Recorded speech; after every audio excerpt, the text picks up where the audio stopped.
Welcome to another episode of Real Estate Live. I'm Kathy Mae Martin, and again, I'm excited to be your host. If you're buying or selling, you're going to need a great real estate agent, you're going to need a great lender, and most probably, you're going to need a great title company. And my guest tonight is an expert in the title field. She's going to help solve some of the pitfalls of titles and is going to answer a lot of your questions. So stay tuned. She's backed by over 60 years in the business, and we're going to learn a lot. You can check us out there on Facebook Live. You can comment there, or you can call us at the number there live on the screen, and we're going to answer all your questions live on the air. Stay tuned. We're going to learn a lot.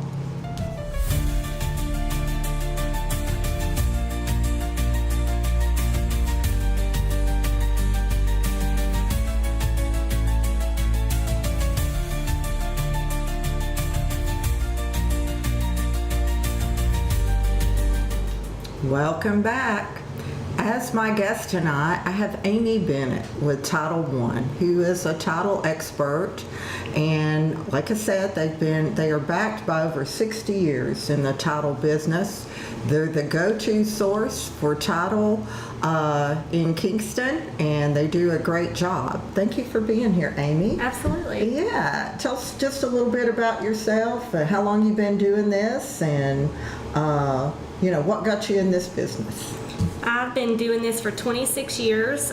Started in Knoxville, and I've eventually worked my way out to Lenoir City and then into Kingston. And so I did nationwide title for several years as well. So I am pretty versed in title. Yes, she is. I'm telling you, this is the go-to girl for title questions and all your title needs.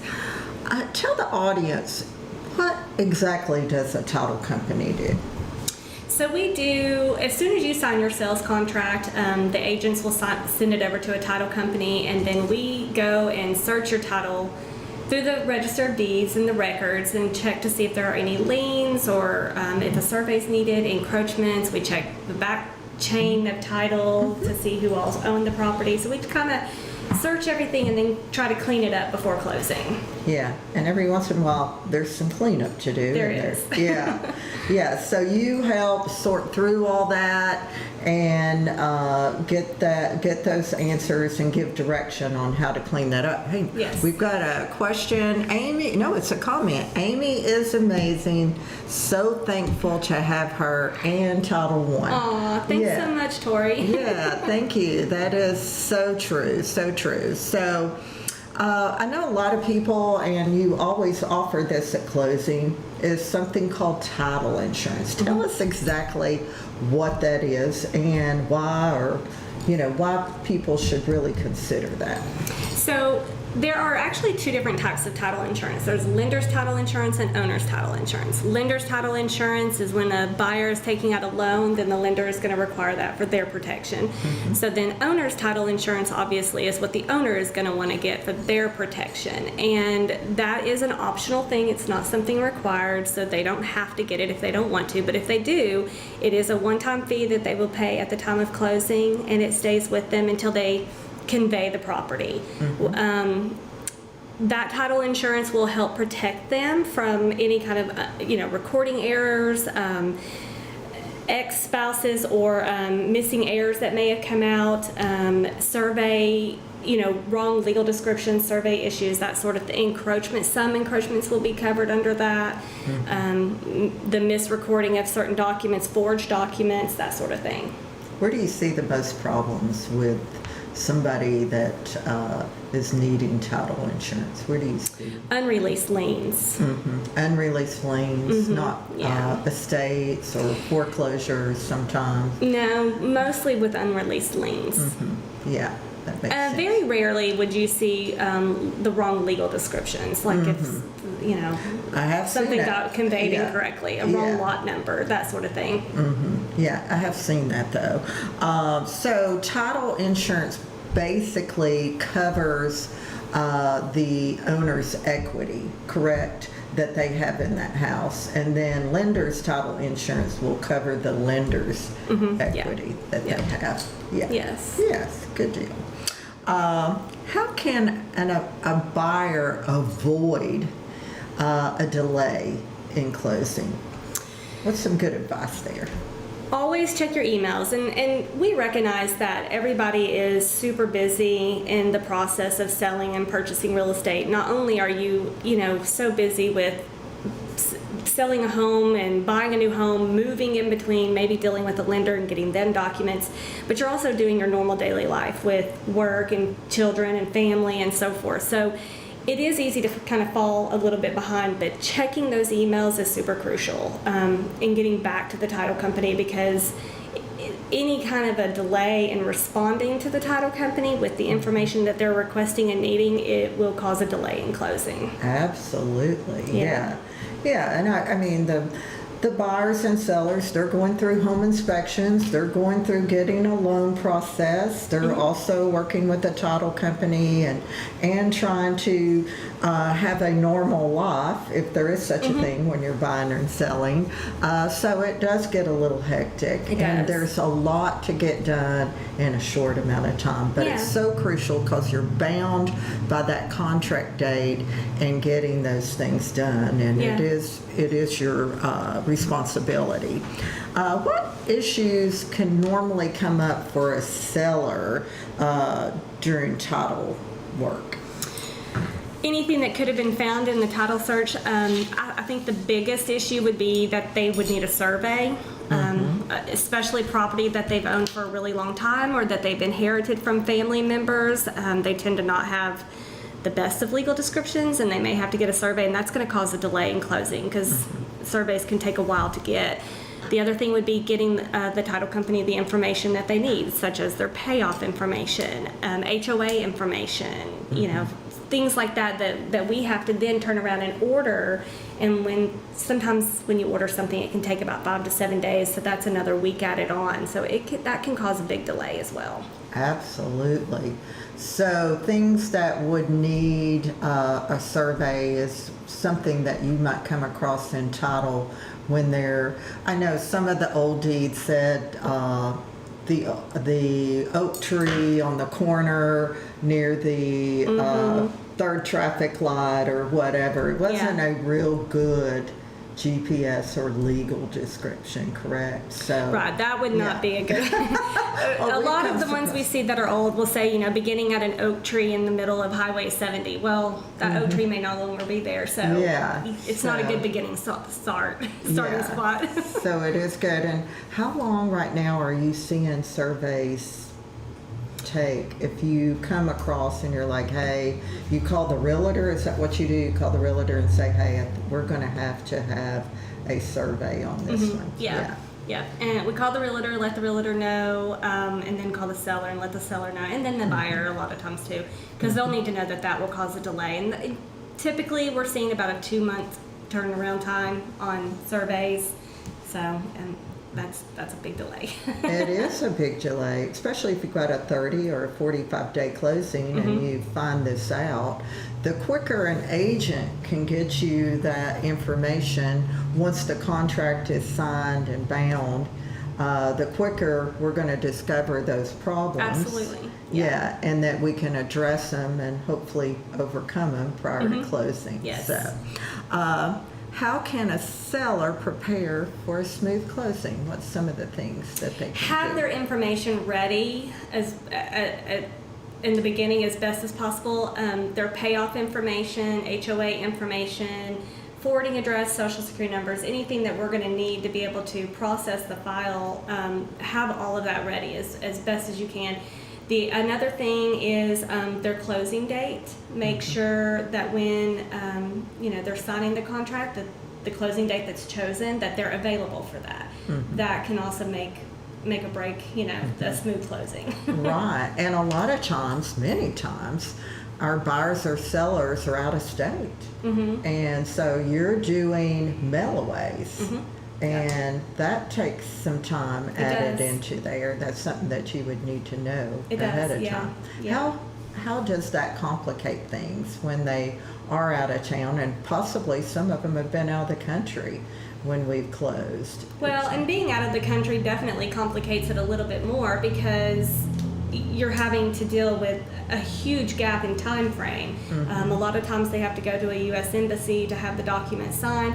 There are some that will require you to make an appointment, and that can be weeks out. So being out of the country, it's best if you can do a POA before you go out of the country so that you can avoid that. Absolutely. That right there is great advice. If you know you're going to be out of the country during your closing, you want to make sure and maybe try and get a POA before that. Absolutely. So if it is an out-of-town closing, are you emailing the documents? Do you have to overnight those? And of course, they have to get a notary wherever they are. Yeah. Typically, we allow them to choose. So we tell them up front, we can overnight the documents to you. We can email them to you. Of course, if we overnight them, then you're adding on additional time and days, which could put a delay in the disbursement of, your closing. A lot of times people prefer to have them emailed, but again, they take on the responsibility of having the documents printed off and then taking them before a notary public to have them signed. They also have to take them and drop them off at a UPS or FedEx to send them back. There are remote notaries available. You can schedule that, but there's a fee that runs with that. So a lot of times people choose not to pay the fee and they just want to do the email and print and sign and send them back. Yeah, but they do have to be notarized, especially the deed. Is that the most important document that needs notarized? Absolutely. That's the transfer of ownership. So you want to make sure that that's their wet signature, and they have to get that back to you. They can't email that back to you. No, they can email a copy just so that we have a copy to, proceed with the ones that are at the closing table, but we'll have to have the original back for recording. Yes, of course. So I know recently there's been a lot of changes if your buyer or seller is an LLC. Let's talk about that for a few minutes. Okay. So one of the things that an LLC or even a trust or a corporation would need to prepare for is to be able to provide their documents to the title company. Anything that would show proof of who has the authority to sign on behalf of the company or trust. And now we have to deal with FinCEN, which is Financial Crimes Enforcement Network. And so when dealing with them, we have to provide a lot of documentation and a lot of information. A lot of it's personal, and it has to do with your financial stuff. And that has to be submitted before you can go to any kind of a closing and approved. Yeah. So if you are an LLC and you're buying or selling, just know that you're going to have to expedite things very quickly to the title company if you want to close on time. Is that, would that be realistic if they were cash? And I know a lot of times cash says I want to close in 2 weeks. If you're an LLC, is that even realistic anymore?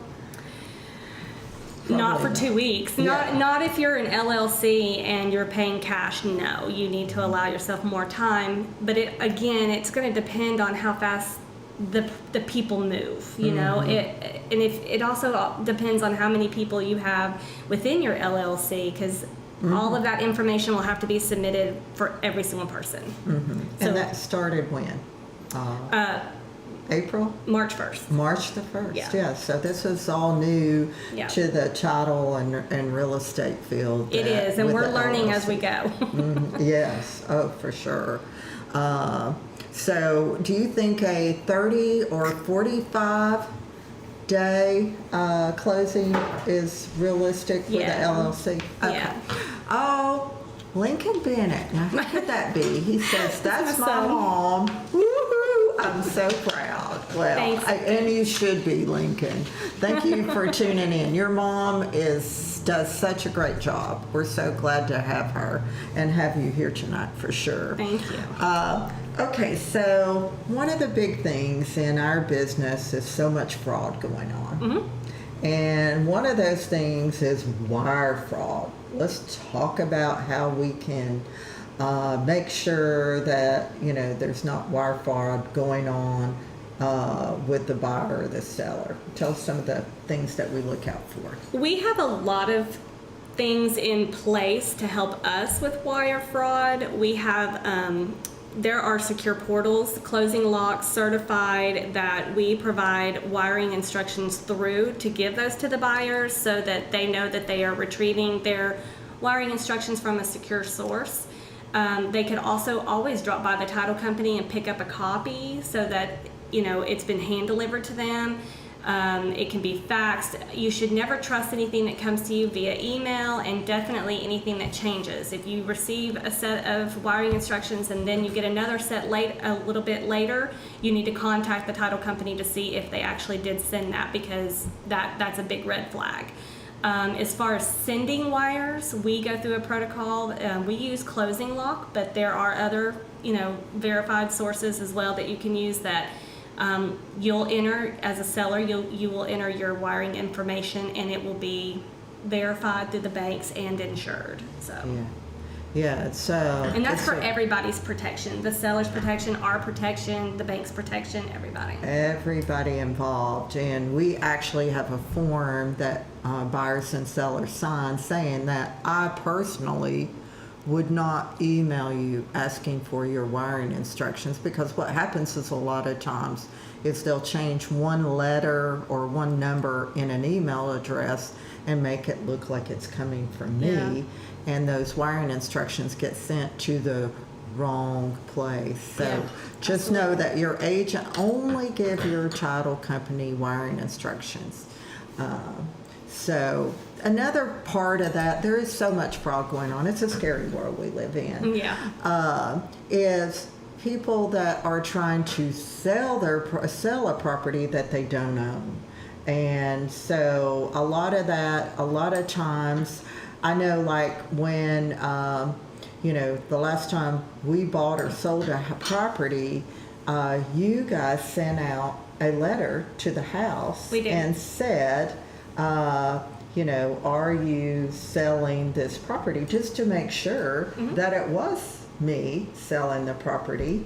And so I really appreciate that. That is something that we have to do now. It's just something that, because we get calls, and I said I was going to do a show sometime just for real estate scams. And audience, be aware, there is a lot of real estate scams out there. We get people calling every week wanting us to sell a piece of property that they don't own. They'll, act like they're the owner and, give us all this information. And, we try to do our best to double check, but, I appreciate you guys going above and beyond and making sure that once it did get there, that you are dealing with the right people. Yeah, absolutely. Yeah. I mean, that's for everybody's protection.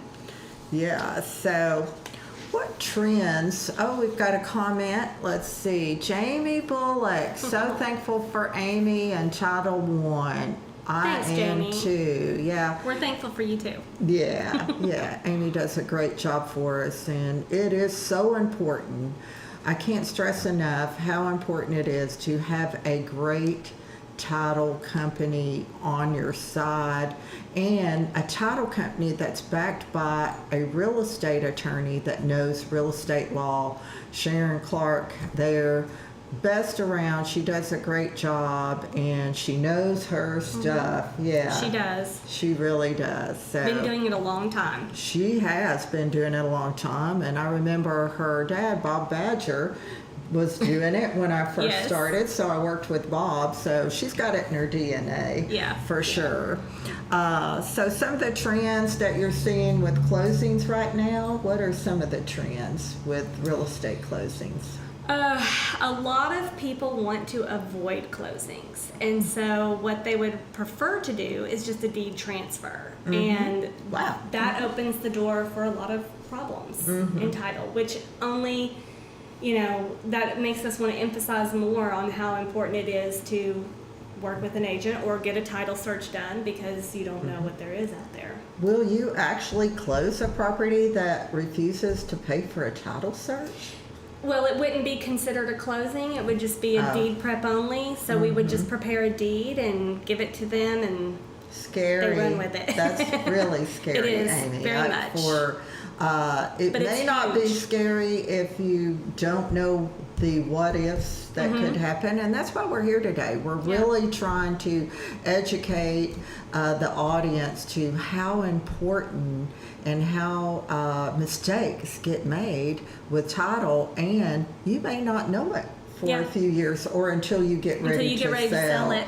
Yeah, exactly. Or the neighbor's selling and he realizes that I had this happen one time, got ready to sell a house, and the title company noticed something wasn't quite right on the title description. Well, the house, been there for years, the bedroom was built on the neighbor's property. So you just never know. I can't imagine buying a piece of property without doing a title search. What's the average cost of a title search? About $350 to $500. Just if it's one parcel and just standard residential. If it's commercial, it'd be a lot more because there's a lot more involved in that. But yeah, about $350 to $500. Yeah, which worth every penny It would of be, it. absolutely. And the title insurance on top of that. Absolutely. What separates a good title company? And remember, I said a great agent, a great lender, and a great title company. What separates the good from the great? So a great title company may have a small delay in closing and can be done with a closing in about 30 minutes, whereas a good title company may get you to closing in a week and be done with closing in an hour. If that makes any sense. Yeah, no, it makes a lot of sense. Because a That's great title company advice. is going to tell you when something needs to be done, and not worry about just getting it to the table. To the table, yeah, and they're going to resolve a lot of the issues before you ever get to the table. Yes, for sure. Now, do you see one of the trending things that sometimes buyers have their title company, and then the sellers will have their title company? How do you guys work that? Yeah, that's a big thing right now, and we just coordinate back and forth with each other. The title companies work together, and the title company representing the seller will close the seller side. The one representing the buyer will work with the buyer side, and then we just sort of combine the documents at the end. But yeah, it's a pretty standard, pretty common closing situation. It's a common practice. Does that tend to delay closings, or if there's not good communication? I would think it's so. all about the communication. As long as there's good communication, no, you don't typically have much of a delay. The only thing you might have a small delay in would be the disbursement to the sellers, because the buyer's title company may have to wait for the seller's documents to arrive to them, which may be the very next day. But that's it. No, as far as closing, no. Especially if it's out of town. Is there two closing documents or two HUDs, closing statements? There would be for the seller, but not necessarily for the buyer. Okay. Yeah. All right. So, yeah. And that's just because each title company needs to have their own specific documents signed. Yeah. We do see that a lot more, where buyers are choosing their own title. And that brings up and a they good have that point. right. Yeah, that brings up a great point. Sellers and buyers have the option, and it's on our real estate contracts, to decide who they want to use as their closing agency. And typically my buyers and sellers will ask me, who do you recommend? Who do you recommend? So, for sure. What's everything a buyer should know about title, but probably doesn't? Can you think of one? Like for with regard to what would show up on title, or with regard to like their closing? Let's say closing. What was something that they might not know? One of the things I can think of is a lot of Don't bring cash to closing. Oh no, don't. No. Yeah, these guys are allergic to cash for Yeah. some reason. We You want- can't, and you really tell us how you'd like to proceed with the funds for closing. How's that typically work, and what works best? So we can accept money through a cashier's check or a wire transfer, and a wire transfer is the preferred method. Mainly because when you're at the closing table as a seller, you are expecting to walk away from that table with your money. So when a wire is sent in, it's immediate and the sellers are guaranteed their money. When the cashier's check is brought, sometimes there can be a little bit of a delay on the cashier's check clearing the account, because it can still take 24 hours to clear an account. And a lot of times, if you gave them a cashier's check, their banks can hold that for up They to can. 10 days. So the funds are not immediate. I'm sure you deal with a lot of folks that are buying a house, selling a house, where things have got to transfer. Maybe they're selling a house here, but they're buying a house in California.